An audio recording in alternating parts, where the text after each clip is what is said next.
Oh. Let me avoid that. Hey, Cam. I hope she's not watching. She's driving.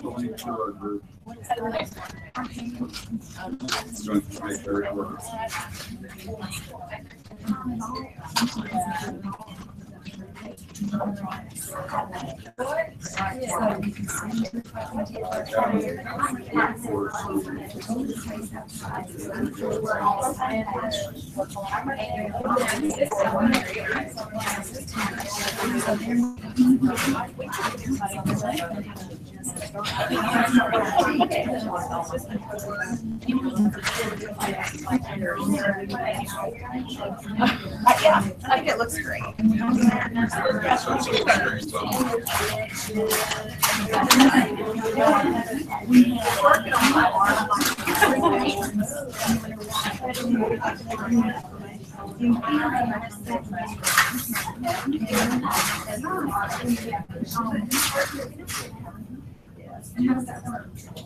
Because the ones that I've been are truly like that. Like the same vision.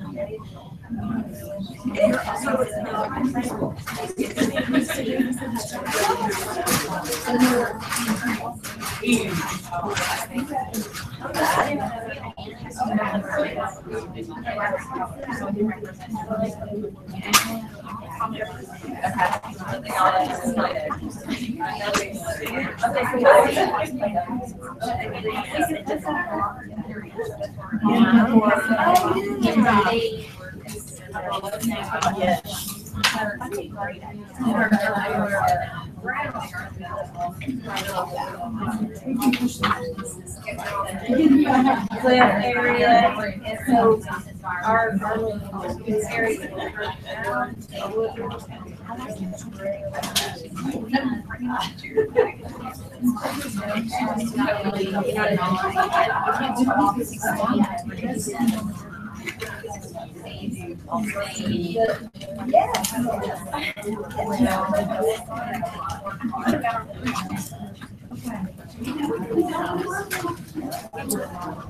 So why did you want to jump off?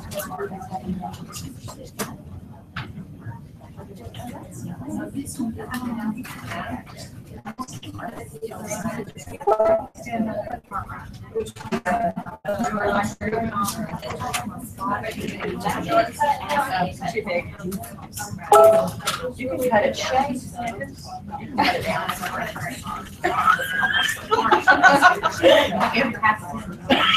She got a great heart.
It's competition, but it's work in progress.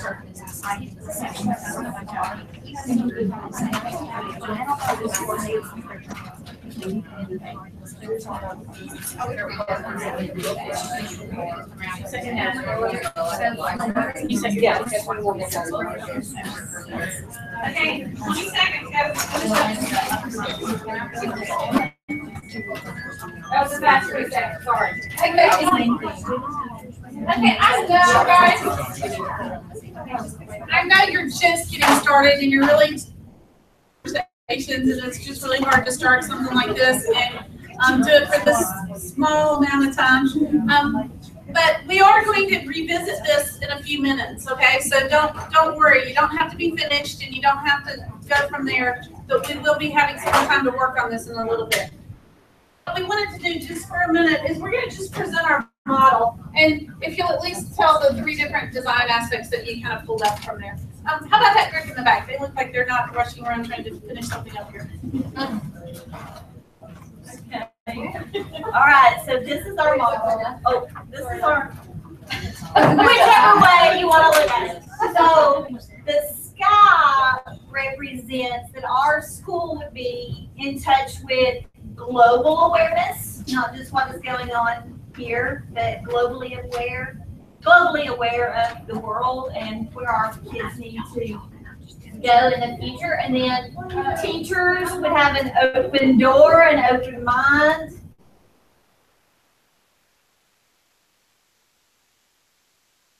Teaching their students. And then the last one is a little girl and a lady, because we want the students to have as much of a voice as the teachers.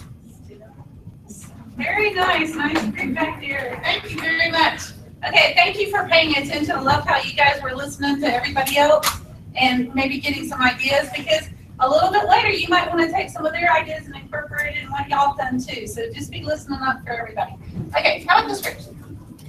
I'm just telling them that they're talking. This is the image. Those are my hands, though.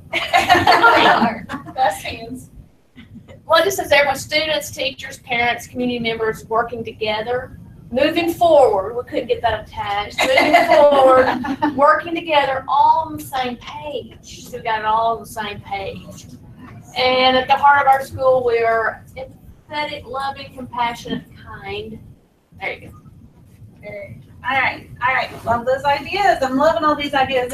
And y'all, one thing that's hard to do when you're doing this with kids and you're doing some design things, people go, "Yeah, your idea looks better than mine." But that's the thing about design. And when we're talking through this, is that there's no one idea better than another one. There are just more ideas, and we can kind of put together and we make them work for what our situation is and where they go from there.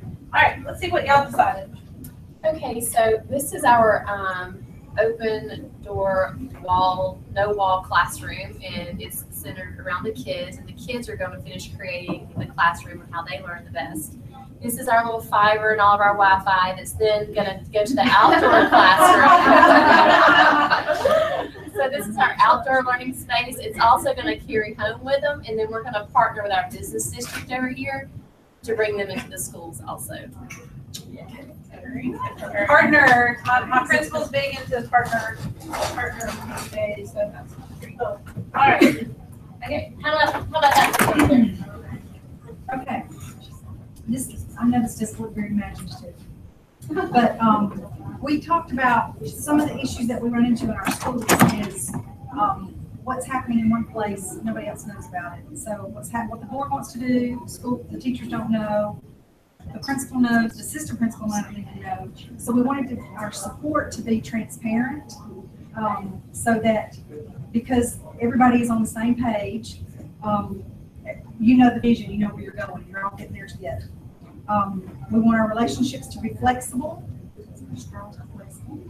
both with teachers to the faculty, to the administration, to the parents, to the students, all the way around. We're going to be flexible because you have to learn those people and their needs in your whole group before you can respond to them. Yeah, the last star yarn is relationships between teachers and students, teachers and administration, just building a rapport all the way around. All right. Okay. How about that group over there? It's amazing what you can do with Play-Doh and bendy straws, right? Yeah, we just wanted to figure out what to do. We kind of went to the approach of restructuring the shape of the school into making everything circular so that it's never ending, it's a constant cycle. And even the classrooms being off in pods, and the pods being circular so that there's equality in there, equality in learning, collaboration. There's not really a front of the room, and having classrooms that run like centers. And then we had administration is sitting right in the center of the big hallway circle with all glassed in, where there's that visibility. And then we've got the little common areas outside coming off of it, as well as the auditorium and the innovative station. And then we decided to do a second floor that was going to be partially glassed in and be able to see down below. We hadn't quite It's going to be pretty when you finish. It's going to be great. I'm ready for you to come over to my school. I've had some talks with architects lately. I have to tell you, we have a round skull. In 1964, they built a round skull, and ours, and it went architectural awards, but talk about a nightmare to wire. Yeah. You know, so they call us the crop dust special, crop circles. Anyway.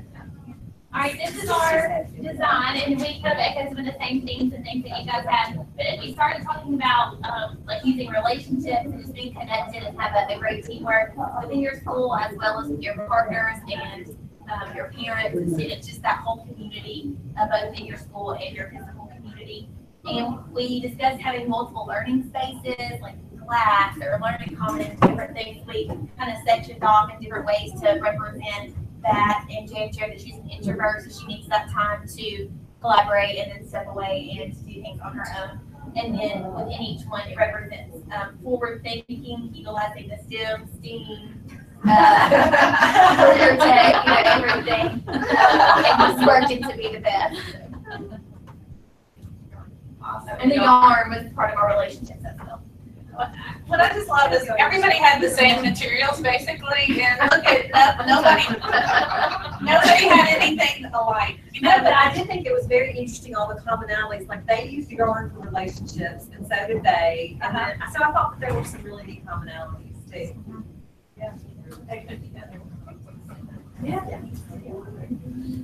Okay, so we've reached the first question in our Twitter chat. You know, Jennifer, how many people have been involved in a Twitter chat before? Okay, good.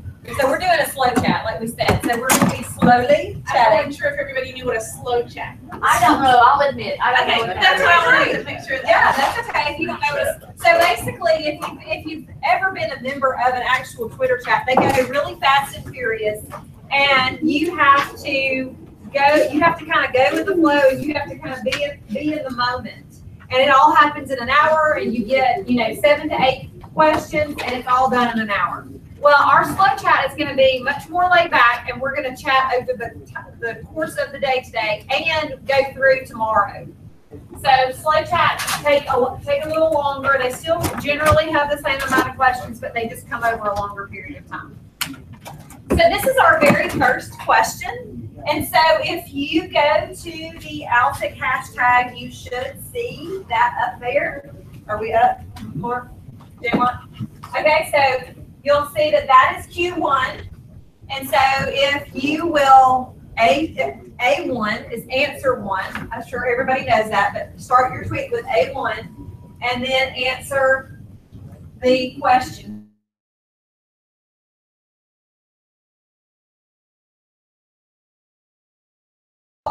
And so we really want what we think your definition is at this point, and tweet it out for us.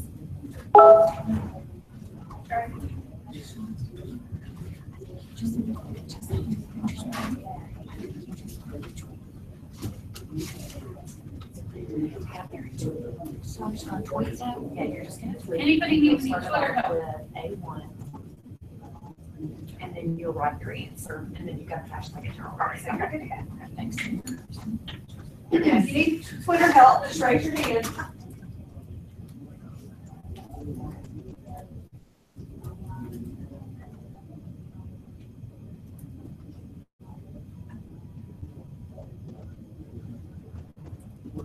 So we've got our feed running up here in case you hadn't already seen it. And we've been posting pictures, and Mark's been back here furiously retweeting things that y'all have done.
There's definitely some Twitter tools that you can use to go back and look at what we've done.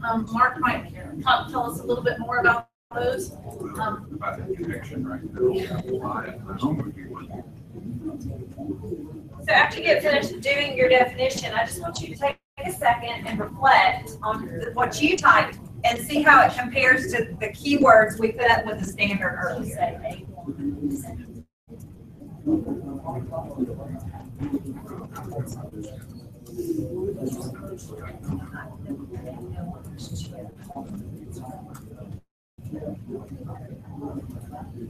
Our Q1 didn't show up there, but It did, but it's. it scrolled through. So you can start seeing people's answers up here, what visionary leadership is. To them. It's a real slow chat now. We are gonna, we will get a participate story out of this.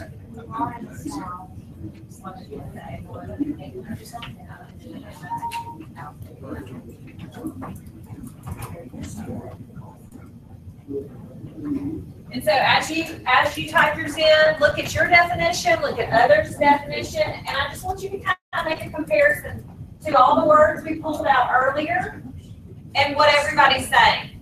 So I put that word cloud back up, and then we've got our Twitter feed running.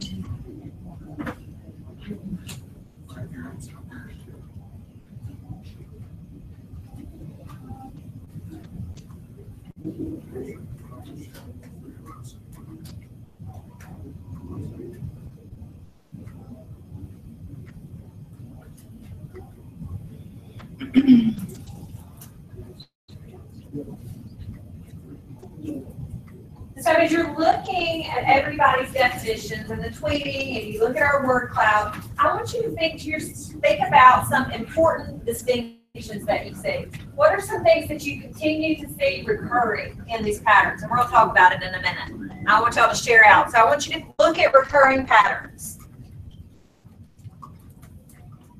A lot of these talk about hand in hand with teachers. Okay. So why is that important then? Because if you don't have buy-in, you don't have consensus, you're not going anywhere. Okay, perfect.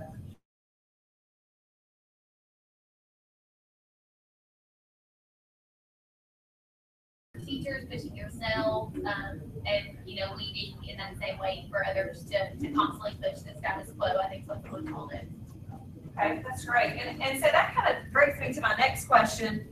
So you offered a fantastic segue there. So remind me of your name again? I'm Brooke. Hey, Brooke. Okay. I like to try to learn everybody's names. I don't know that I will one day, but I'm going to try. So how many of you have studied Carol Dweck's work on growth mindset?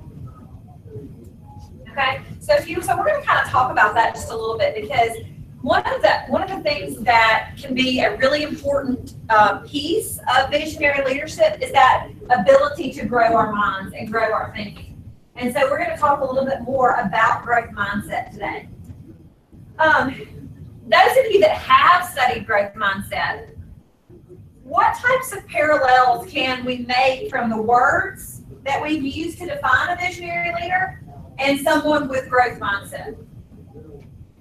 What types of parallels do you think we can make for those that have studied it?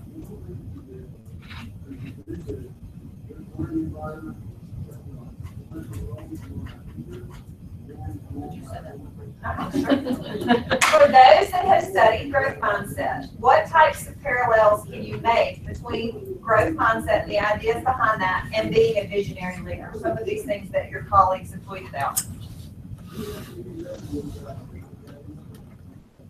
I think sometimes you have to push the status quo with visionary leadership. And in order to do that, you have to have a growth mindset, because you're going to face obstacles. I mean, that's a given. But it's what we choose to learn through those obstacles with our growth mindset. You're going to fail so many times and learn from those failures before you see some improvement. And you have to have that to be able to make it through doing things the way they've always been done. Okay. All right. Go ahead. No, go ahead. I think part of visionary leadership, and I may not be right on this, but my thinking is that with growth mindset, right, we have the idea that we're not the smartest person in the building. And so when I think of someone who's a visionary leader, they kind of have that same mindset, that growth mindset that, we're all good together and everybody has strengths and brings that to the table. And when I see visionary leaders in our school, I think of people who know the strengths in their buildings with students, teachers, parents, the community, and they really target those strengths and bring them in and highlight them. So I think that's part of what connects to growth mindset. Yeah, I think all those are great. Yeah. I think it's been a long time since I read Carol Dweck, so I'm not sure I'm tying it to that point, but I think visionary leaders are failed leaders unless they are able to bring the other people along with them, which requires not only that they have a growth mindset, but that they've got to set other people at ease and make them feel safe enough to take the risk to come along. Okay, great. I think that's a great point. And so we're going to move into just a little, this is a really actually very quick activity, but I want you guys to look at some of the ideas that we put forth. And I will be honest, I intentionally made this a little more difficult. But I want you to look at some of these statements. And I put them because I thought these might be statements you said yourself or something that someone said to you. And so I want you to try to identify the mindset. Just thinking about the words growth mindset. Even if you don't know that much about Carol's work, really thinking about the words growth mindset. And I want you to see, do you think that each one of these four bubbles, do you think it's a growth mindset or a fixed mindset? And that fixed mindset would be, staying within our comfort zone, feeling like we're fixed in our ability to do things and move further. So those would be the types of fixed mindset ideas. Okay. So have a little conversation in your groups at your table about the different levels and try to determine. First one. Yes.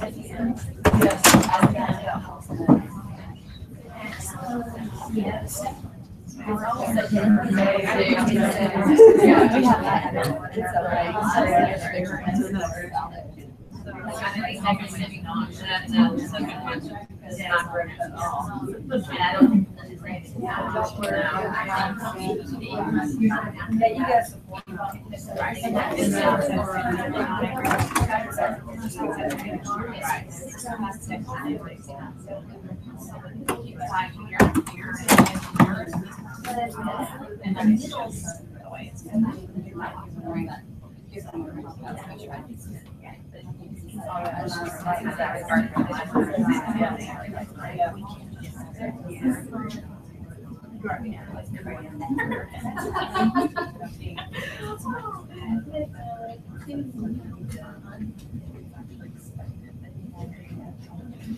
Okay, so what do y'all think? What group wants to try your hand at it? Pick a statement and tell us what you think it is. We'll go. Go. We said that the first one is growth. Which one? Start working on left to right. You catch yourself saying, I'm not good at technology, add yes to the end. Because you're not letting them just stop and say, I'm just not good at technology. You're pushing them to keep doing more, doing more. How many of you have ever heard a teacher say that? I'm just not good at technology. Yeah, I'm too old. Yeah, I get why that when I would walk down the hall, she would open her door and scream and all. I hate technology as loud as you can. Well, that's positive. Okay, who wants to try the next bubble, the one that's kind of going like you read, left to right? We think that that's kind of fixed, just because it seems kind of final. They're definitely possible to say better. Final. Okay, so I think this one is, to me, the antithesis of the first one, right? Because we're just leaving it at not everybody's good. So we're creating that fixed mindset. If we say this to our teachers, don't worry about it. Not everybody's good with technology. It'll be fine. Just try your best. Then we're giving them the expectation that they can just open their door and scream at us down the hall when they walk by, right? Yes. And she is good at technology. That's good. Okay. Who wants to try the one in the red? Okay. I thought it was very fixed. It was a cop out. You know, oh, you tried your best, and then you just move on and not try it again, where it totally ended the whole thing. Okay. So instead of trying to figure out where the mistake was and learn from that mistake, oh, you did the best you could. We're just gonna make, or I'll just take, you did a really good job, and I'm gonna finish it up for you because you just didn't quite get it.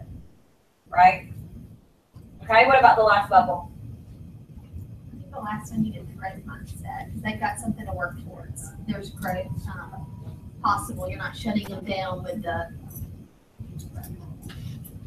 Okay, anybody else have a different view on that one? I didn't like that it's putting it back on them rather than supporting. You'll get it if you keep trying. Okay. It's not, there's not a collaboration thought to that. We're leaving them out on their own. So I intentionally put this one last because it's a little bit harder to determine if it's a fixed or a growth. And I've got a really neat article linked there, and I've also linked it in the campus course if you guys want to go back and see it. But it's called Revisiting Growth Mindset, and it's by Carol DeWay. And it kind of is a great summary. If you've not ever read her work, it's a great summary of growth and fixed mindset. But then it also talks about false growth mindset. This has been a lot of things that she's been writing about lately, because a lot of people have taken growth mindset to mean that if you put forth effort, then it's okay. Even if you got it wrong, it's like everybody gets a trophy kind of deal. And she said that's not what she meant at all. So it also kind of feeds into this as well, because that could be a growth mindset depending on kind of what else you added to that. But if you just said you'll get it if you keep trying, but you haven't given them any tools to help them keep trying, then it might be a false growth mindset. So you want to make sure that as you're communicating your visionary leadership and this idea of mindset to people inside your building, that you're providing the tools for them to grow their minds. So if they are struggling or if they need your help, then giving them that next little push or that bump to really get as far as they need to get. And so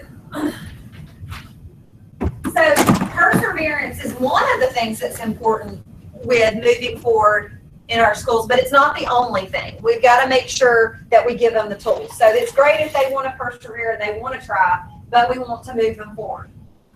Okay, so back in your groups, just for another couple of minutes, discuss how you can facilitate a growth mindset among those you work with regard to technology. Because I think technology is one of the most polarizing things. Either people think that they're very good at it or they're not good at it. So how can you facilitate a growth mindset with the people that you work with? Okay, talk for a few minutes. We'll set a timer.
Yeah, and he's trying to learn things to do. So to me, it's like relationships beforehand, just listening a lot, and so that they know there's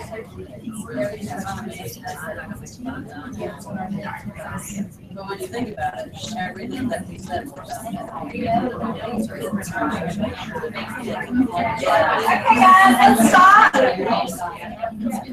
And a couple people share how you think that you would facilitate that, help facilitate that in your school. We talked about scaffolding, just kind of provide support along the way and making sure that we didn't kind of give up something, let it go, doing small increments. Okay. Who else? Scaffolding is great.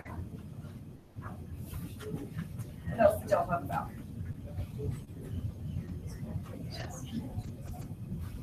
We talked about that same thing, is making sure that teachers can be successful at small things so that they can build their own confidence. And then I had also shared with them that I think that it's good for a teacher sometimes to just sit back and watch what technology can do, how it can transform the learning in their room, and then they start to want to know how to build that same kind of lesson. So like with observations in other classrooms and things like that. Yeah. Yeah, because if they see their peers doing it, then they're going to be automatically on fire for it a lot of the time because they're seeing somebody who's in the same position that they're in using it. And they'll call them for questions. Yeah. A lot of times as well. Yeah, which is great. Yes. Yeah, that creates a great network as well. Okay, so let's move into our next Twitter question. So this is question 2. So what is the vision for technology use in your organization? And so you can see how they use the Q2. So you're going to write A2, and then answer what is your vision for technology use in your organization. The vision of school or? The vision. In your organization, you define your own organization. Some people have schools, school systems, some people have more.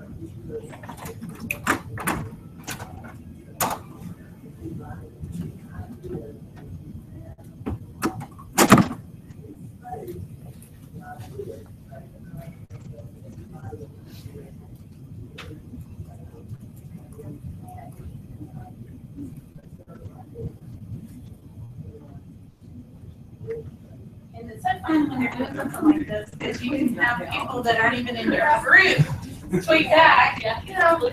And that's Chris James right over there. Y'all, raise your hand, Chris. Yeah, he just came in giving everybody a whole hard time. He said, there's obviously good learning going on in this room because everybody's so quiet. Well, we're tweeting away. Chris is the one doing it.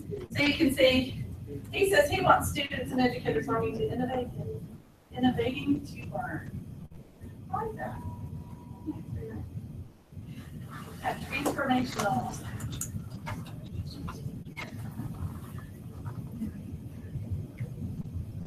The way for it to come in.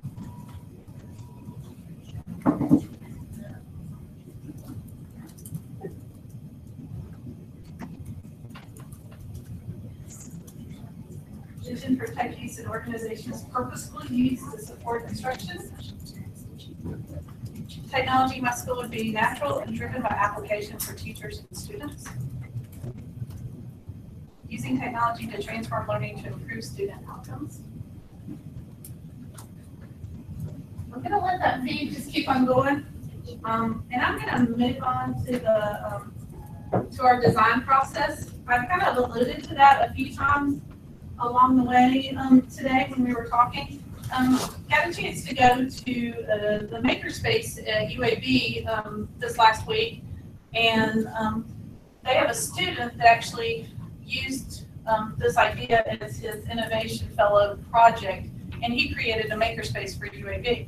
And he got a chance to go to the D School out at Stanford, and that's one of the places where you can go and study design thinking. And he was going on and on about it, that this is the way that education really wants to go forth and taking ideas and being able to brainstorm and taking ideas and making them relevant and working through a problem and a process. So if you haven't heard of the design process or using it with kids in classrooms, you can kind of see these are the steps. We start off with empathizing. That was one of our first questions when we were talking about what schools look like before and the present. That's just brainstorming. That's sitting down and just taking your ideas and writing them down and not throwing out any ideas at all. You're just brainstorming lots of different ideas. And then you would take, the next step would be prototyping. Very similar to what we did a few minutes ago with our idea school and taking 3 ideas. This normally takes a long time. We're just taking little snippets of it and using it today. And then we would test our design. And then we would go back and circle back around and maybe look at our ideas and see what failed and see what worked. And then we would prototype again and then test it. So you keep on going through the design process. So I've got a little video here. And tell us a little bit about design thinking. Hi there. Have you noticed that the world is full of problems? There are big, hairy problems like poverty and disease and small annoyances like misplacing your keys. However, the geniuses at Stanford have come up with a process that will broaden your perspective and help you create better solutions no matter the type of problem. This process is called design thinking, and it's here to change the way you tackle problems. Design thinking encourages people to explore new alternatives, creating options that have not existed before. Design thinking is successful because it focuses on the needs of the user. It's more than just good ergonomics. It's about understanding the context and culture of the stakeholders involved. This understanding is found using direct observation and qualitative data, which produces stories that people can really empathize with. Once the research is conducted, the problem solver is more apt to define what the real problem is. After diagnosing the true problem, it's time to ideate or brainstorm new ideas without the constraints of existing solutions. Because design thinkers learn by doing, these radical ideas are then made into simple prototypes that test possible outcomes. Rapid prototyping speeds up the innovation process because we only learn about the quality of our ideas when we test them in the real world. The process of ideating, prototyping, and testing is repeated early on so that mistakes are quick and cheap and ultimately lead to success. So, why design thinking? The process provides a method and a unifying language for multidisciplinary collaboration, leading to greater creativity and better solutions faster. Suddenly, the world's problems are simple and manageable with design thinking.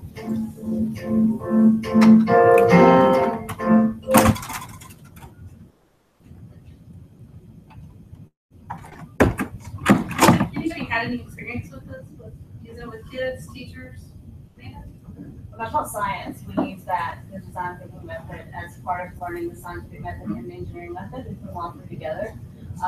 Because I wanted to push the prototyping idea of the debate. When I taught technology in STEM class, we of course made a lot of stuff. And we did some cool things. We did the whole like make a wallet that if you ever go to the school's website, that's like their big starting point. You should get people to make a wallet. Even when I went back to school at Harvard, we ended up having to make the wallet. That was like one of my I was like, oh, I got this assignment. But we made a wallet, and then I made them turn around and make a notebook for each, like the person to the right. They had to make a notebook for that person, and that empathy thing was huge because that notebook had to be. We talked about that person has ADHD. They don't need 5,000 tabs. You know, we would have those kind of conversations. And this one girl, she actually made a notebook that would have, I taught middle school, they would have girl products because they couldn't carry a purse or a bag. And she ended up going home, designing it, making it, and selling it. She's selling them through her Instagram account and actually made money off of it. But the empathy empathy wasn't something I really thought about until I started doing it and realized that was a huge part. You couldn't just do the same thing for everybody.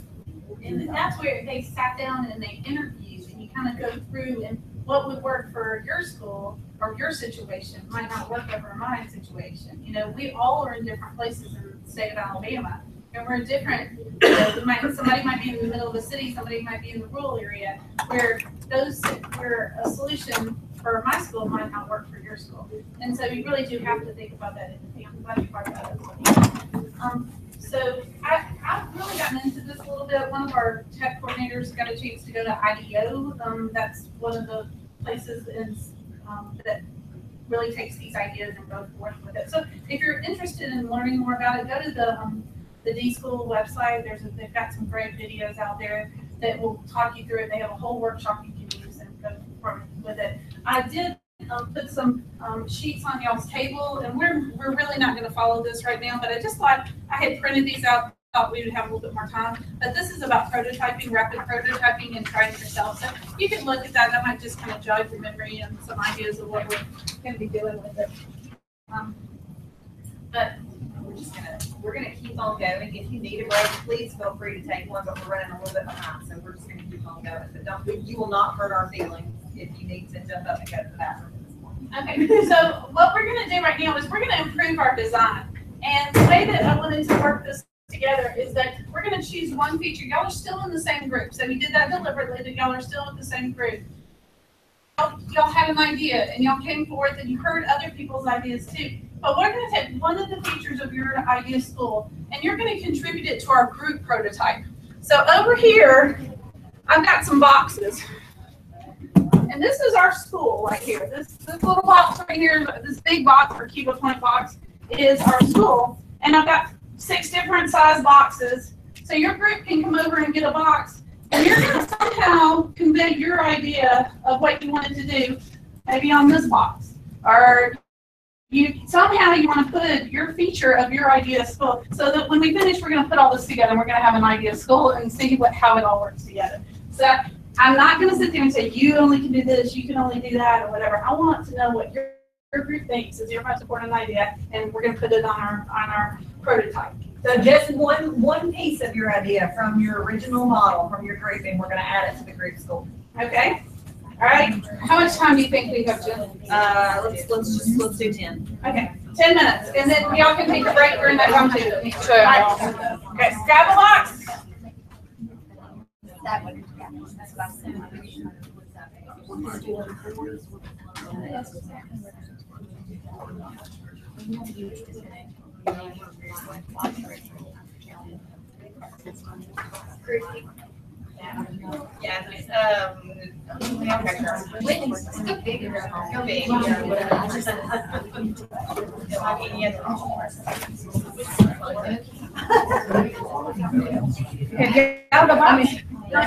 Okay, y'all not gonna grab it. You got 2 left. You get this one. That was great. That's What is that? Well, you know, light touch. Oh, look at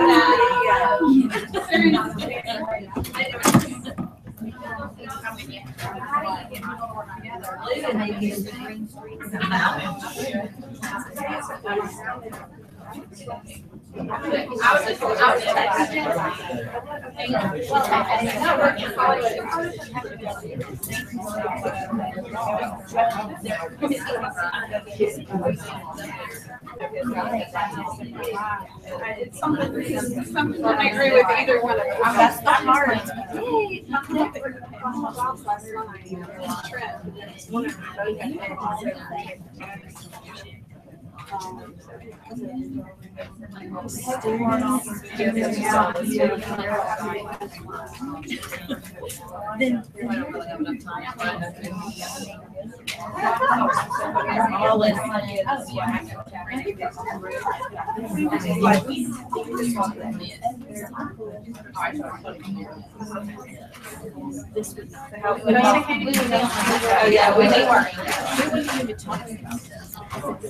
Cam.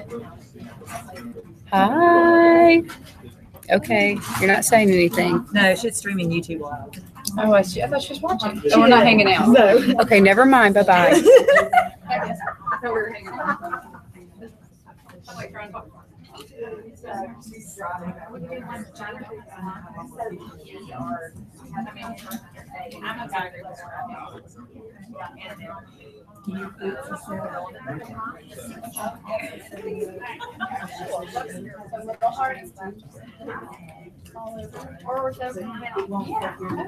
So we've been making all kinds of pictures.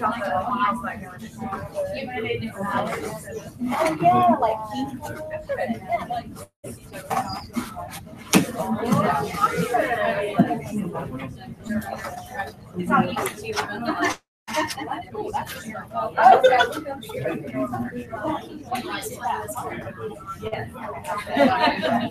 Well, yeah.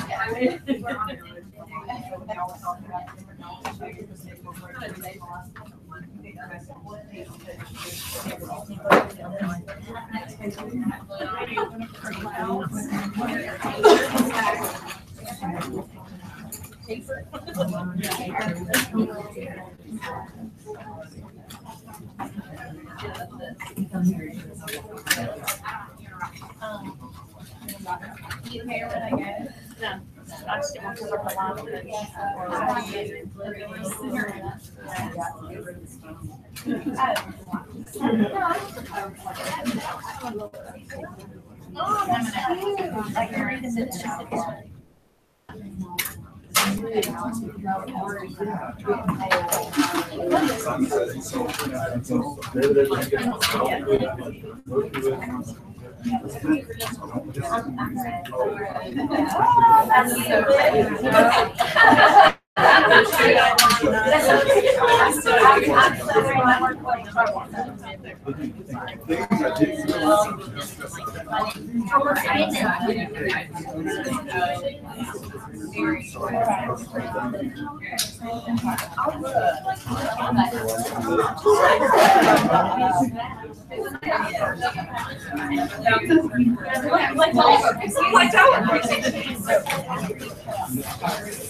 Oh, wait. Okay.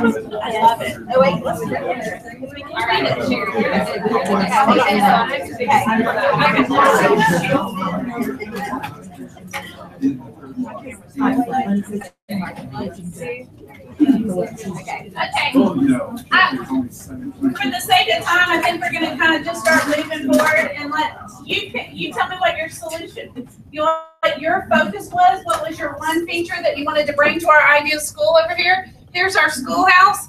How about my group? Come tell me what, hey, Patty, y'all tell me what y'all are doing here. They wrote supports are not secured so they can be moved wherever needed, flexible. So their idea school would be flexible. All right. How many of y'all are real into flexible learning spaces? I mean, that's kind of a real big deal these days in education. So this one would be a flexible learning space. All right. How about this group? Empathy.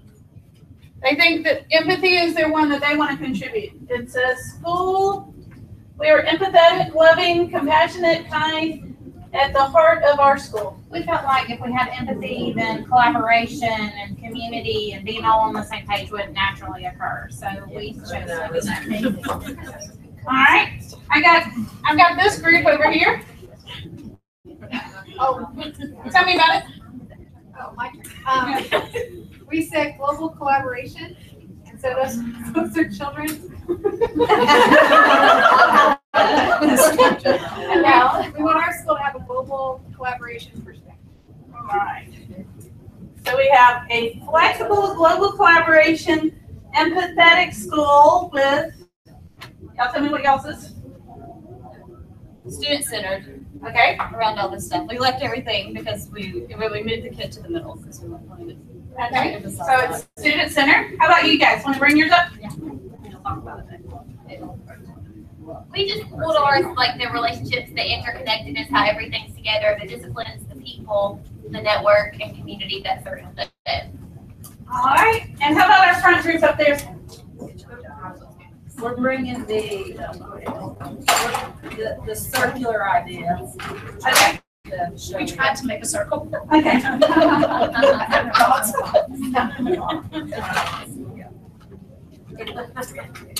Wanted it at the center. Oh, you want it in the center here. We'll put it over here. So what do you think? Would you want to teach or learn in a place like this, guys? I mean, pretty awesome, all right? We've taken all of our best ideas and pulling it together and kind of go from there. I might go ahead and just, we'll write the words there and then take a really cool picture of what we're doing. Okay, all right, cool. Our next thing, I think we've got one more Twitter question. It's posted. And it's posted, and we just went through that break. That was a good break. What are the pros and cons of having a separate technology plan versus strategic plan with an embedded technology plan? And Mark is going to get into this one, but we've got our question 3 up there. So if you will answer 3, A3, it is a loaded That's a question. loaded question. I have a feeling there's a master's course on this somewhere.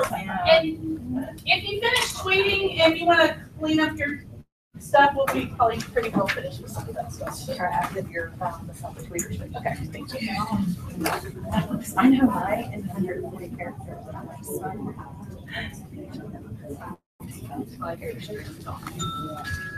I don't know what that was the time for. That's time for something. I don't know what it was. Yeah.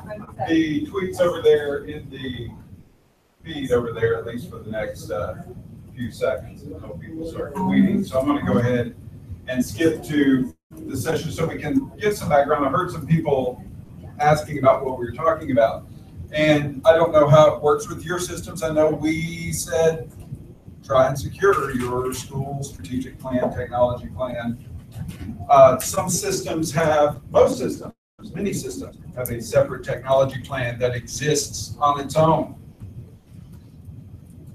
Some of them, it's embedded, and this one I found where it's Appendix A. Okay, I didn't find it, I made the graphic, but you can type it. So,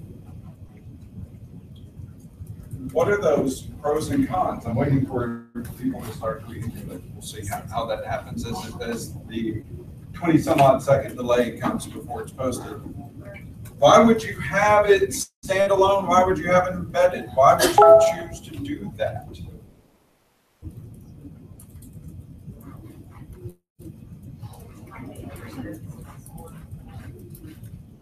Refocus the school.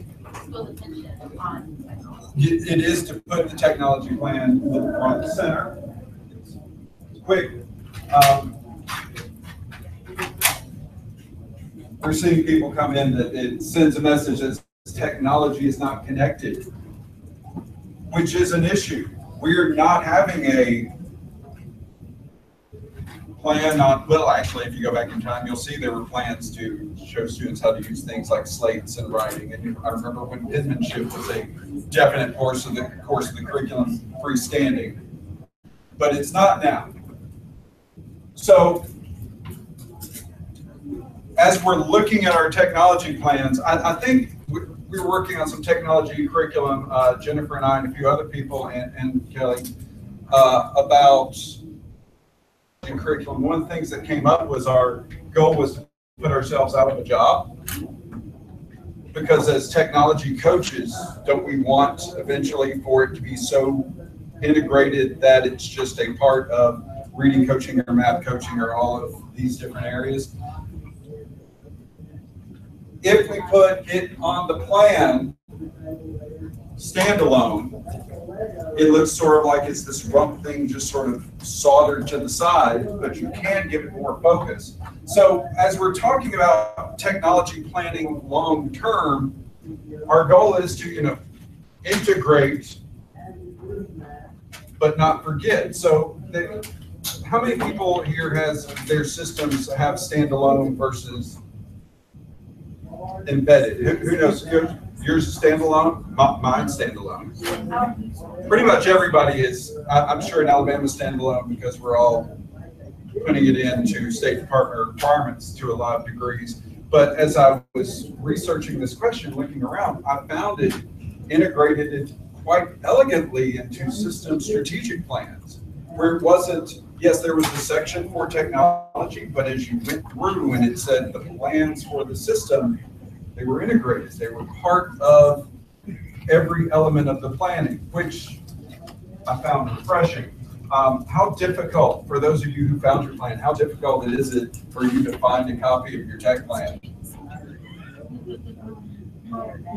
I went to several Alabama systems, big ones, and just searched for technology plan on their sites, and that was mostly the results. Now, granted, I mean, most of us, who's using advanced ed to do theirs? That's where I got my engineering. Exactly, it's there. If you're like us, you have a problem with someone dragging our standards out and changing them because they're making a part of an ASIP plan and want to rewrite them and don't realize they're all integrated somewhere else. Joy, it's nice to be noticed like that. How does, but that's where it is. How do your parents find out the goal of technology? How do your stakeholders, how do your superintendents? Do we communicate our technology plan? It just goes in there and it's read to us. Pretty much. It's to check off a box so we can get the state funds, right? That may not be how you view it. I know I viewed it when I first heard, oh, I get to make a technology plan for the school. Now's my time to shine. No, we have a checkbox that you have to do that. We all want to prove it. We're just going to rubber stamp it and don't step over your bounds. I don't know if you guys have run into that. So let's talk about what is in your plan. Do you know where your plan is? I've heard several people say what their plan is. What's in it? Technical there is a lot of infrastructure stuff that's addressed, like in the district technology plan. I think sometimes that's why it gets, Wi-Fi, yeah, more access points. yes. Exactly. Ratio kids, devices.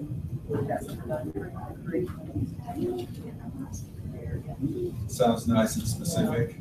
Well, we have three parts, right? You have the infrastructure part, you have the student focus part, and you have the teacher focus part. Teacher focus part comes from the surveys that go through a set, and then you have your student, it has to include, what is it? Digital citizenship Right. for the, so you have the E-rate stuff in there. I mean, so, you mean, there's certain things you There's have certain to. things that have to be in there, but I've But seen then you them. can take them and you can start tweaking them, like we have these standards in there, we have, we have our own little tweaks, so. That makes me very happy to hear, because I don't know if you've ever seen this happen in a school, but it's to get our money, we must have it here. And we want to get some more computers or iPads or Chromebooks. How do we need to write that in the technology plan so we can get that money and then ask the questions about what we're actually using it for? Where we did the opposite, we added that they had to buy technology for that student focus for students, because all the technology money from the schools were being bought for teachers to have, their own computer or an Elmo or whatever. So we kind of had to do the opposite of that. And that is possible. I know many of us have school-based school-based plans, and we have the district-based plans. So that may vary school to school, district to district, depending on where it is. But I think part of our role as technology coaches, especially with that big eye of integration, is to make sure that it's addressed and part of the whole goals of the system. Now, I did this so you don't have to. No, you can, totally. This links to the National Education Technology Plan, which until this year has been updated every 5 years. That makes it relevant. I mean, 5 years ago, how many Google apps was sort of new and experimental, and Chromebooks were laughed at. And that changed. Has anybody ever read the current one? That's the 2017 one. That's the cover. It's an interesting document, and it's actually pretty well put together in a lot of places. It's a lot of inclusion, a lot of addressing the digital divide, lots of issues about making sure that there's equity and accessibility. And then it sort of spells out, if you dig down into the many, many, many pages of it, it gives suggestions the way schools and systems can do this. It involves spending a lot of money, which I know, being an Alabama teacher, a lot of our systems do not want to hear. So we have to sort of grab the reins about that. Another good access to all this, this is the COSA NMC Horizon Report. Has anybody read this one? That one's good. I like this one a lot. It's basically what's on the horizon, what the next 5 years look like. I remember first reading about it a few years ago, and it's talking about maker spaces in schools. That's not going to happen. Here we are. And the thing I like about this is it's not strictly technology. It's all about instruction and being learner-centered. And if you haven't read it or walked into your technology planning committee meeting, you can go to the introduction and the executive summaries that are right at the beginning and get some good points and say, this is where the nation's going, we need to get on board. And I think that the thing we need to take away from our planning, these plans into our planning as coaches to be visionary leaders is look to the future. Part of what it's saying in the Horizon Report is the complete disruption of what our learning spaces look like. So maybe we're writing into a technology plan where the way these classes are laid out, that should go over well with administrators, right? They should be very accepting of that. But it's the sort of things we're looking at when we're talking about the visionary leadership of coaches. Is we're going to plug these things in together, these big ideas that are coming from the national level into our local levels, So when we're doing our technology planning as part of these teams, I've read so many of these, I have to read everyone in the system. And sort of like Amanda, I have 53 schools and there's 3 of us. So, and there's the third one's in addition in the last few months. So I've had to read 20 some odd technology plans for the last few years. And so many of them are filled with buzzwords that do not mean anything. I mean, we know that there's collaborate. Collaborate's everywhere. That's great. I love to see people collaborate. And then you see it shows up in your technology plan and it's just students will collaborate and no illustration of how, but we're going to buy them something to make sure that it can happen with no plan for it. It's just a buzzword. It's empty and meaningless. There, so many of my school systems, you can tell they're doing this because when we do it, we're going to free up that state technology allocation and they can spend it on things like bulbs for smart boards. Woo, plan it. There are no action elements to it. That's part of what we're coming in plan. You know, we're writing these plans. How are we going to make it happen? It's not just about buying. Effective ones have a vision for the future. Yours, pieces of others. They prepare for it. To it. I remember several years ago we wrote about increasing wireless infrastructure when we had almost no iPads, no Chromebooks in the system, and it was sort of laughed off by the board. Yet last year we had to do it. You have to take these infrastructure things to prepare for the future, and there have to be these action elements for both purchasing and instruction. So that's sort of the elements I was taking out of this, and I want us to look at as we progress. This is a much less interactive portion than we've been doing, but we're also stifled for time. So when we're planning for these things, we need to look at these visions and bring them to our local level and remember that these plans, we're bound by these. These are contracts for all practical purposes.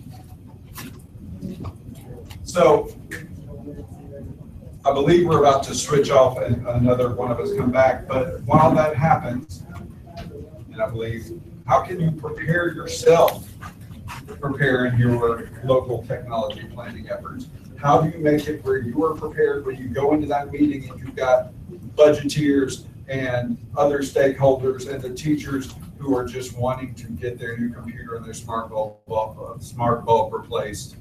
How do you plan and prepare for that so you can bring that vision we're spending developing right into your technology plan?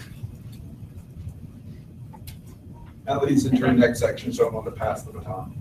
Okay, so once you've done that tweet, I want this is an activity that's called 4 Corners. And if you notice, we've got resources, vision, sharing, and connection. And when I looked at this question, how can you prepare yourself to participate in local technology planning efforts? We were actually brainstorming on the way down here. I had 2 other of my local tech coordinators with me. And these were kind of the ideas that we started thinking about. You know, when we're preparing for a local tech, we thought about resources. We thought about the connections that we have. We thought about sharing, maybe PD, but also PD delivery, but also taking back one both ways, and vision. So I want you to put yourself in one of these groups. Which one of these that, like, maybe with your tweet, whatever, somebody said know your resources. So Thea might come over here to the resource one. And I have a phone right here. I have 4 devices. And it's on Flipgrid. Anybody use Flipgrid before? Okay. And I've already got us a grid going. And you would just, you're going to come over here. And if you've got 2 other people with you, y'all kind of talk about resources. And then y'all are just going to make a quick Flipgrid. And you can only talk for 1.5 minutes on Flipgrid on the way that I've set this up. And so you're just going to come over here and just talk about resources, about how you would prepare yourself to participate in local technology planning efforts. Everybody understand what we're doing? All right, look around. Choose one of your places, and the devices, there's 2 iPads. There's an iPad there, an iPad there, and my blue phone here, and my other phone here. And all the passwords are 1111 right now. So if you need to get that, come on over.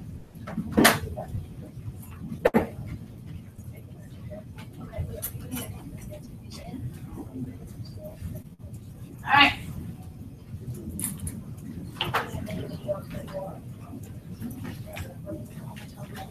education. I think so. I mean, That's what I did. it's better. I said more purposeful, integration of technology based on students and results, which is what we're. You can either fill it as a group or individual in your. What do we do once we get here? Or you got our answer? I'm looking for them. Whatever you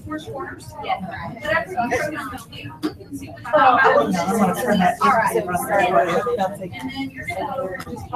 I have a vision to know where instruction's heading in the next few years, and also meeting our current needs. Yeah. Or y'all can just answer the last question. No, but I hope the 29 schools. I help with our school. Our best school plan. Everybody in this corner is trying to share about sharing. Writing and using that term was that we roll it over. Like it may still have like word. I know.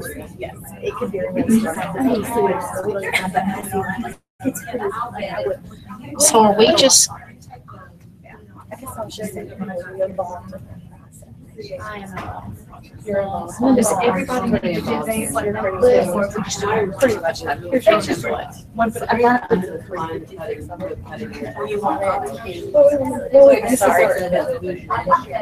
What sure did she? Just let y'all know this is live streaming right here, so I'd say anything really inappropriate. And just, I thought y'all might need to know. But we don't want you're gonna think about a group response, and you can do a group response, you can do some individuals, whatever, you can just hit the plus, and then it'll record speaking, but you can only speak for a minute. It'll cut you off.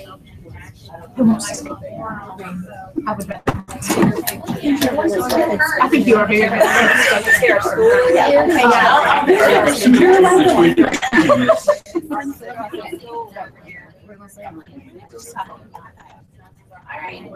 If you haven't started filming, you might want to start filming.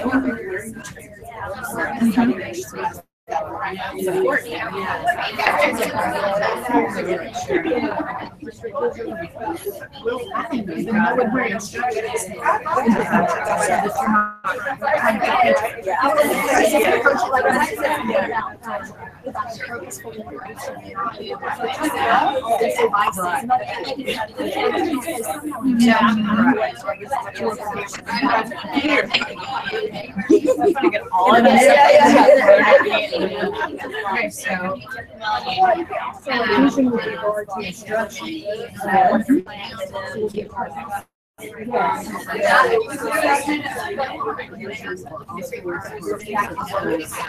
you tell work. And all the time I go, you have a minute. How long does it take to go? A minute and a half. What is it? No, it's just, I'm just trying to, I know, because if I read it, I'm like, okay. All right. So it's going to be the OU.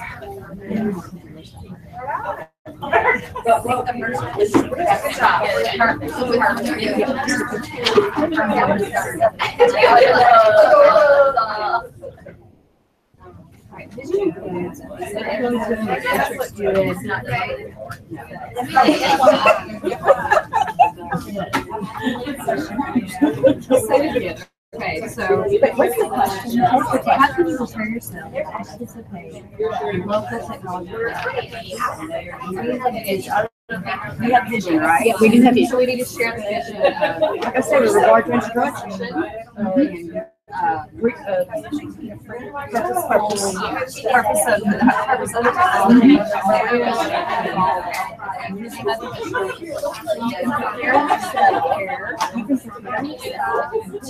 be a part of the technology plan, having knowledge for the district and the school. And that's not going to take a minute.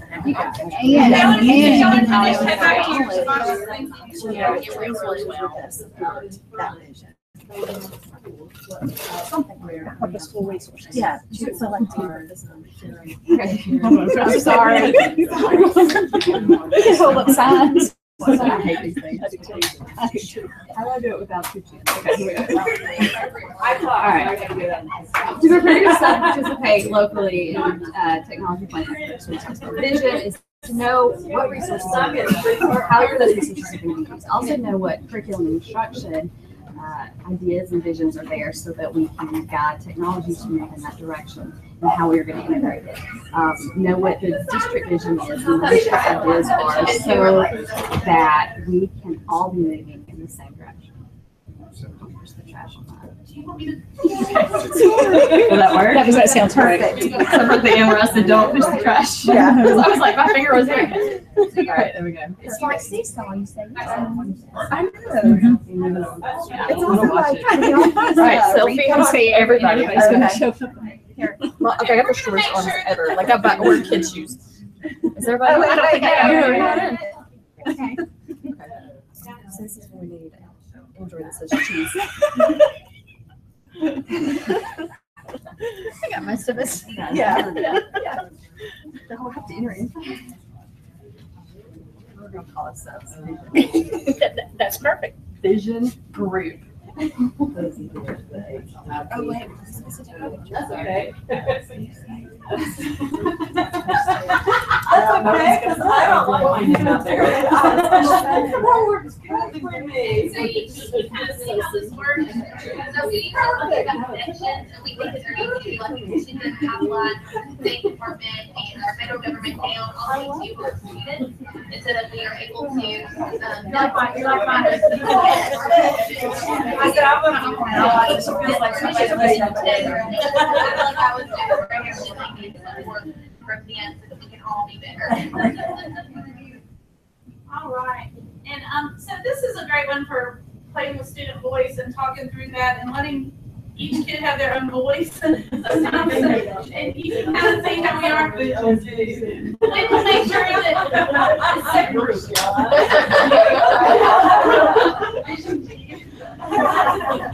but we'll make sure that you that this is on campus so you can go back and really think about what each group said, because some people go, how does sharing fit in with preparing yourself for getting ready for the technology plan?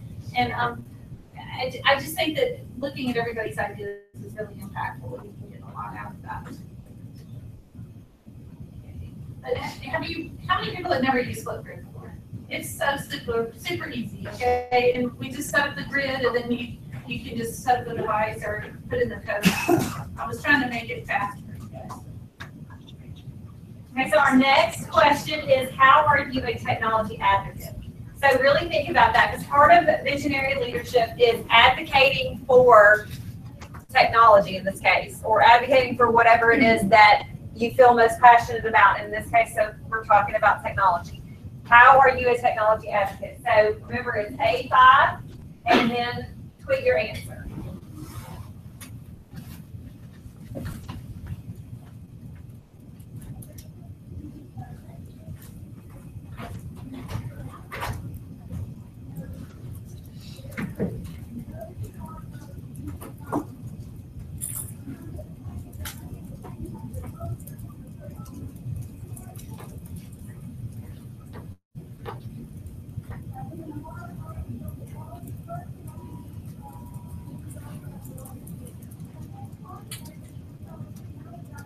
So as you're continuing your tweeting, I will say that's one of the things that I like best about this organization is all of the advocacy work they do for technology in our state. And I think ISTE does a fantastic job, of course, on the national and international level as well.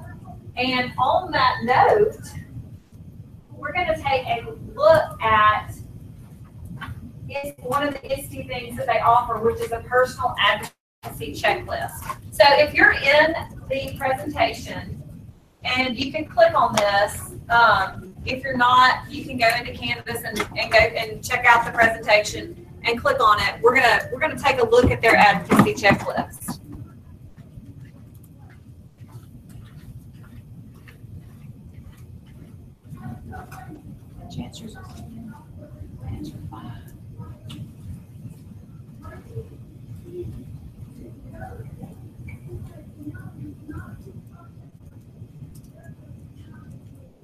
So once you click on the ISTE site, just scroll down a little bit and it's under resources and it's called Personal Advocacy Checklist.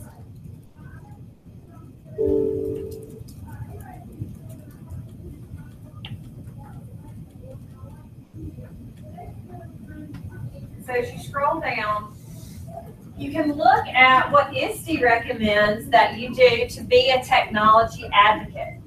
And in your mind, think about which ones of these have you already done. So the very first thing on the list is join their advocacy network. So ISTE has an advocacy network. It's just like we were talking about earlier with the Tech Coaches Network. ISTE has an advocacy network as well, which is really a great network to be a part of because they'll send you information. They'll keep you informed about legislation that affects educational and instructional technology. So it really is a great group to be a part of. And then you'll see all these other ones listed. And so really start to think, what is it that I'm doing in my job or my role as a tech coach? What is it that I'm doing to advocate for technology? Because if we're talking about visionary leadership, it's not enough for us just to say, hey, I love technology and I'm doing the best I can in my school with my people. We have to advocate on a larger scale to make sure that it's available for all kids out there in their schools. And so one of the things that I really like about this toolkit, though, or this particular checklist in the toolkit, is that at the bottom, it asks you to think of 3 things that you could do this year to become a better technology advocate. So I want you to think about that for just a second. Look at the list and talk with the people at your table. What are, 1 or 2 things that you could do this year to become a better technology advocate? Right? Okay.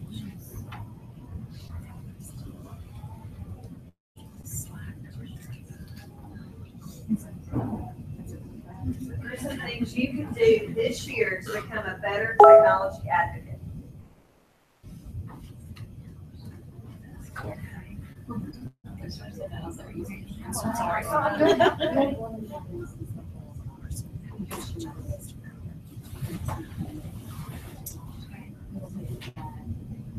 Hey guys, I want to take a minute and introduce somebody that's going to be one of our keynote speakers this week.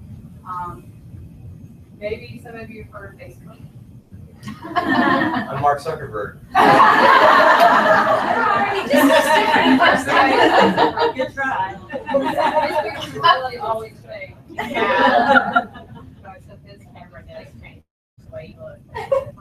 So this is Adam. He's going to be one of our keynote speakers this week. He is head of Facebook and education.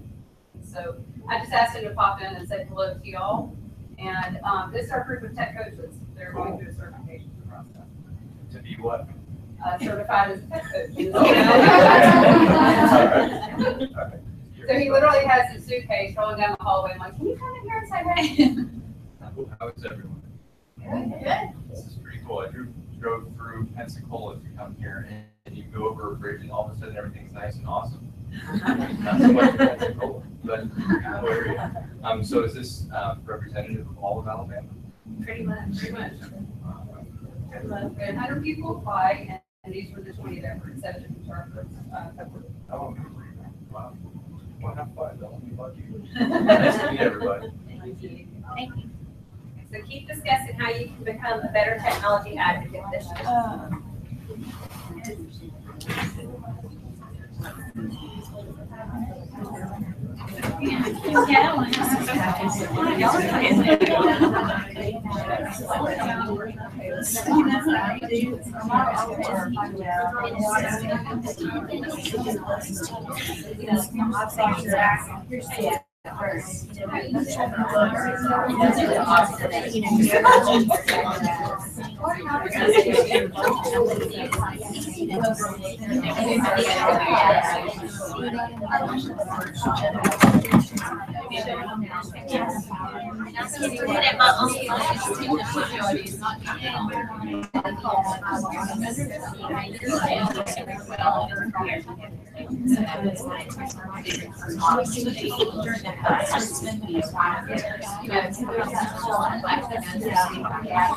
We're still only done that.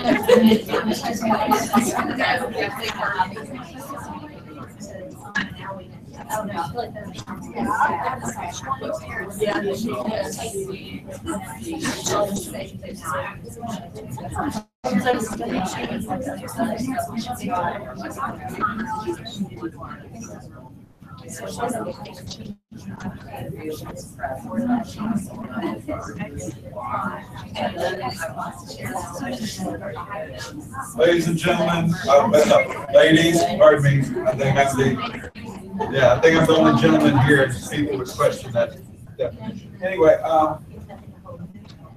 in the interest of expediency, we'll go ahead and move on. We posted the new Twitter chat and it came up here for question 6. Do you think adopting new technologies is different from other types of change initiatives? We can radically restructure what we're doing in our classrooms, how we are setting up the curriculum. How is a technology initiative different?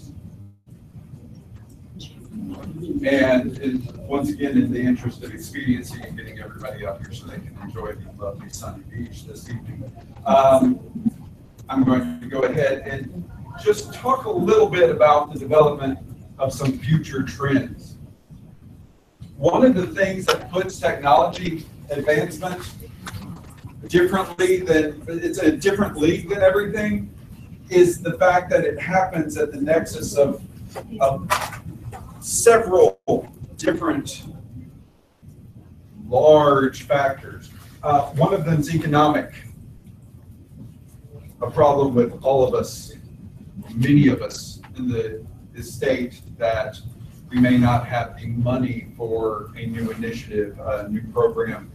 We're looking high and low to go 1-to-1 in Montgomery for 31,000 students. That's an interesting proposition when we start, especially when we start talking about the infrastructure to handle it, just numerous issues. The educational part of it, not just what do your students know how to do, because theoretically we're going to show them what to do.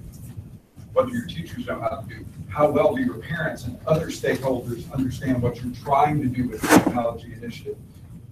Is it going to be another one of those, and I'm sure you heard this before, they're just playing video games over there.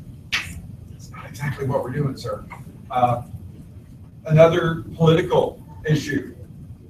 I love the unfettered exploration of the internet with my students and to watch them find new things. And of course, in school, it's running right up against the filter so many times. I'm sure you guys have seen that.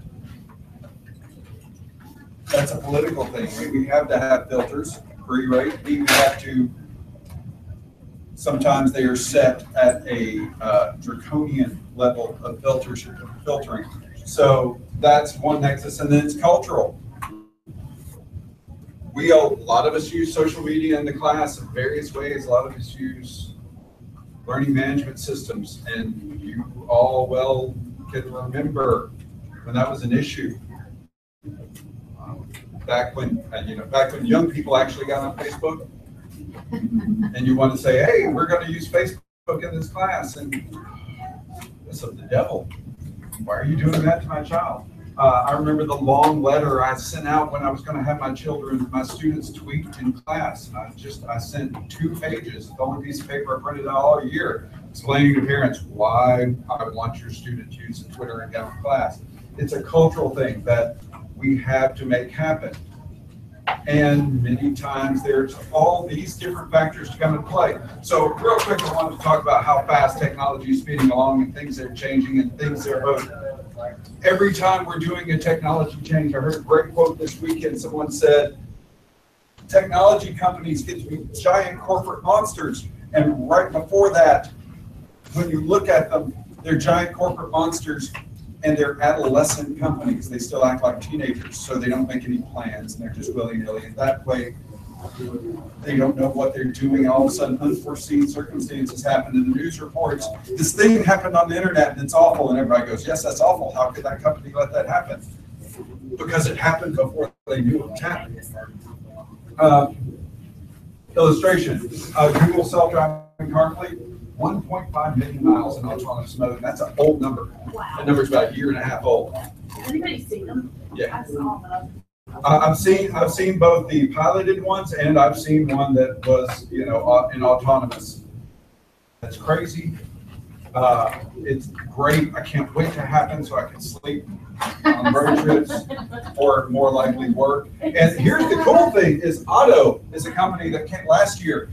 They're working in conjunction with Uber and a couple of other things. And they had a truck and they've had problems with self-driving trucks because the physics are just crazy. They sent a truck full of beer. I know. But the reason they sent beer because it was liquid and there was more physics in it. They drove 200 miles without a driver. There was a guy in the car, but he didn't do anything. Until you realize that 3.5 million people are employed in the trucking industry and they all have to eat and sleep and pee and things like that the truck doesn't need to do. That's also 1 out of every 15 Alabama jobs is related to the trucking industry. Some of you from more rural counties, you probably have students that's their option, is to do over-the-road trucking. It's not going to happen tomorrow, but it's going to happen before those people would hit retirement for sure. And there's other crazier issues right now. Ford and Uber and all these companies working on self-driving car technology, they have ethicists to decide when your car gets to kill you. So if a tree falls in the road and you can either run into it and kill you or swerve and hit the kindergarten class, you're going to swerve. It's instinct. It's there. Your car is going to make the value judgment that you know, that's one life and there's the kindergarten class and all that potential and there's 15 of them. We're going to just send you into the wall. Are we ready for that? Are we ready for how to get our students to think about these sorts of things, these sorts of trade-offs?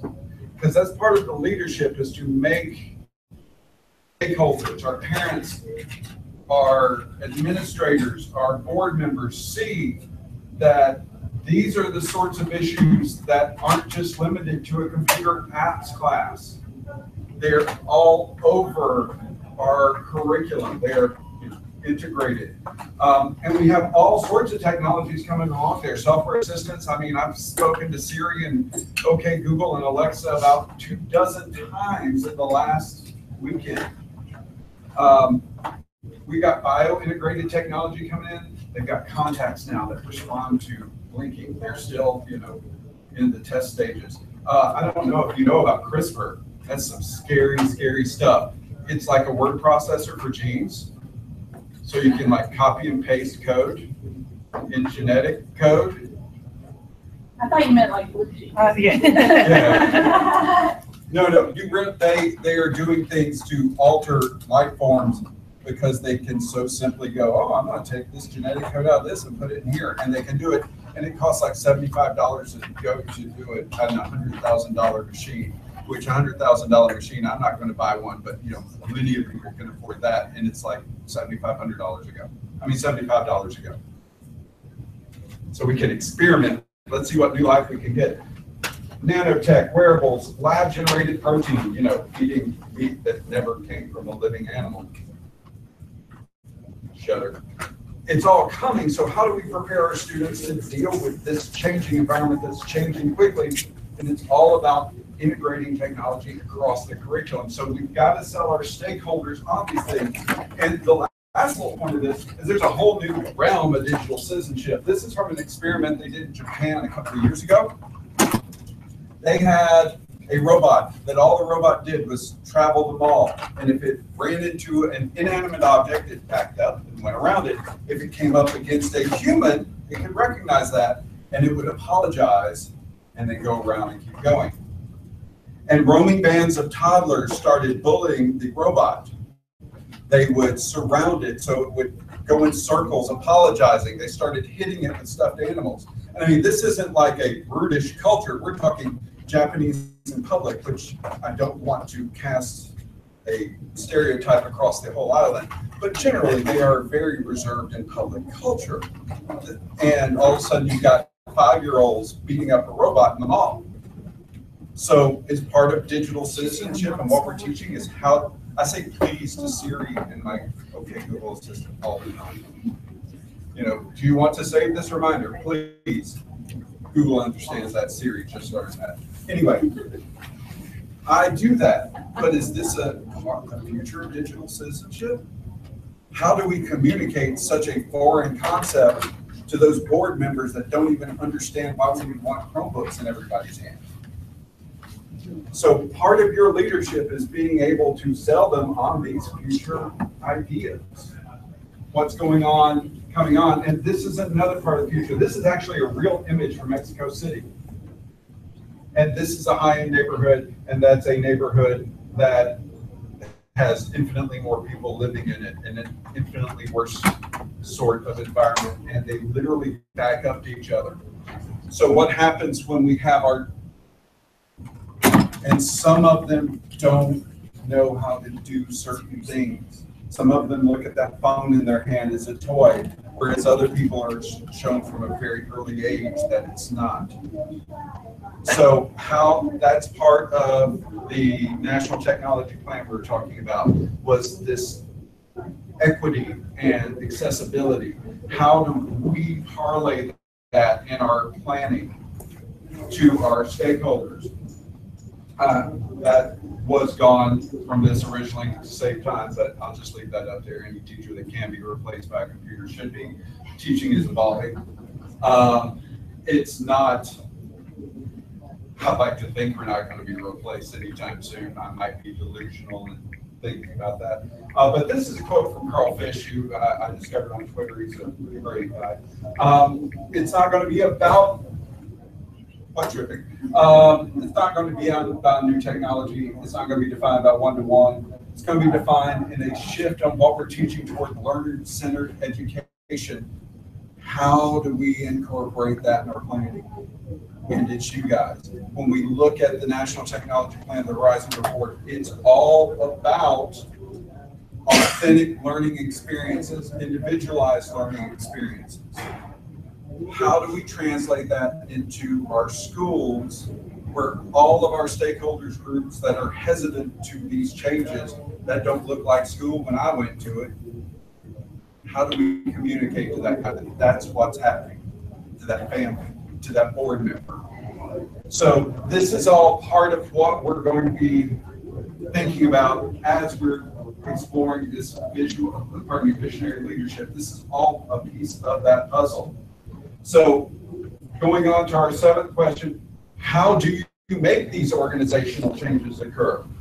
Some of our systems are small, fast firing that can change. Some of them are that proverbial battleship that takes miles to change. How do you make this happen in your system? How do you make a change of the fundamental way the organization works happen because you see it on the horizon? How do you make sure that you're leading the game and not playing catch up? I wish I had the one-size-fits-all answer to that. But how do you see it happening? How do you see it happening in your organization, in your system? We'll give everybody a second because we literally have a second left. Although Denmark, you did a very good job catching us back up. I tried.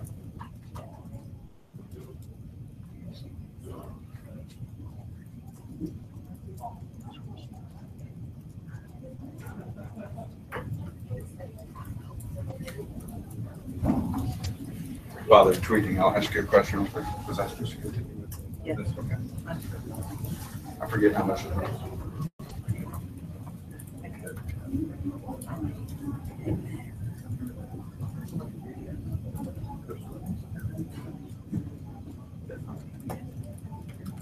I love this quote here.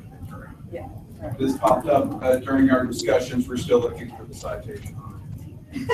There's conflicting reports. We should say anonymous. or multiple anonymouses, or multiple named people who all claim to be the originator of it. It's not the change we resist, it's being changed that we resist. I have literally heard many times what I just said.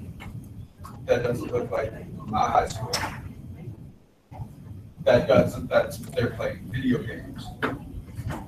But they're being prepared for a different sort of society, one that many of our jobs we do not have anymore. We used to say we're preparing kids today for jobs that don't exist yet. Are we preparing kids today for a place where jobs do not exist? These are the questions we have to ask while we're doing our planning, while we're advocating to our stakeholder groups. We're going to skip that. Actually, I'm going to talk with it, yeah. You want it? Okay, I was told to skip it. She changed her mind. On the first time. Leave it like that. How many people do this?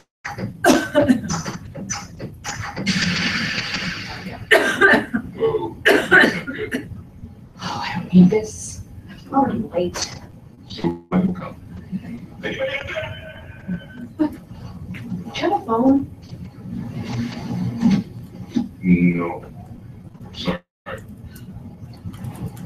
Somebody. Hello. There are two people stuck on an escalator and we need help. Now, would somebody please do something?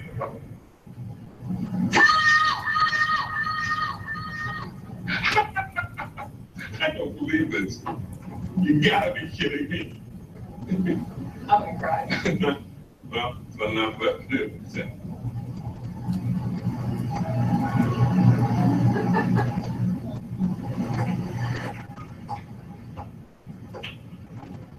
Hello? Hey, don't worry about it. I'll fix it in a second. You said you fix it. All right. All right. That's more like it.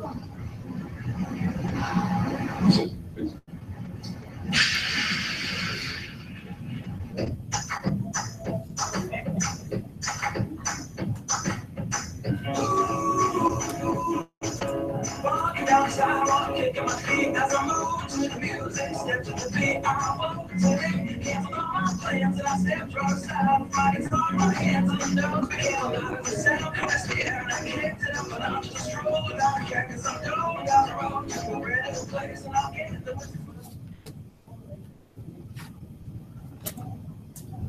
So that video, sort of in many ways portrays where we're at. We're sort of stuck where we are, even though we can't by force of will move.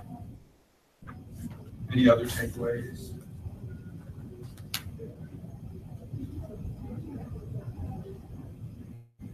Well, I'm going to really quickly put up the last tweet here.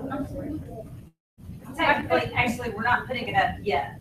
Okay, it's not up yet, but it'll be posted by 3 p.m. Pardon me. Tomorrow.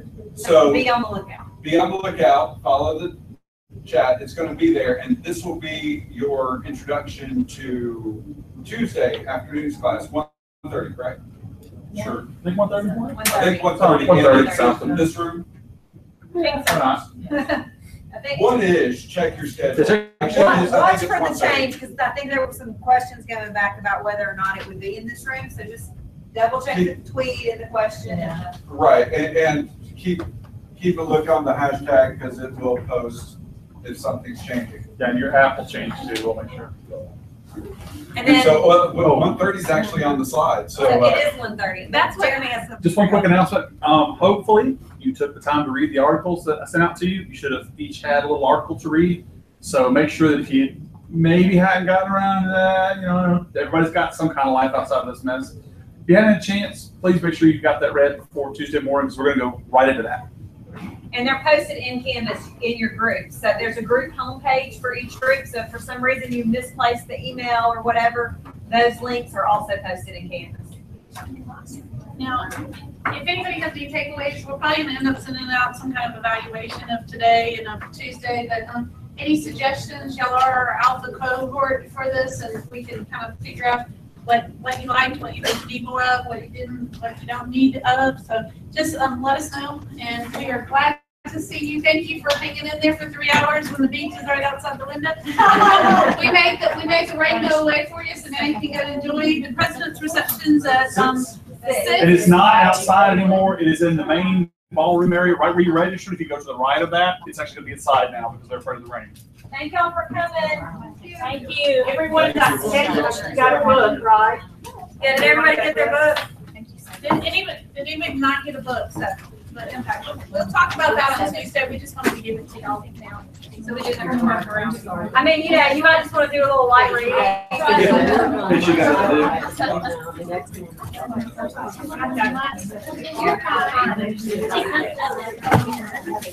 do?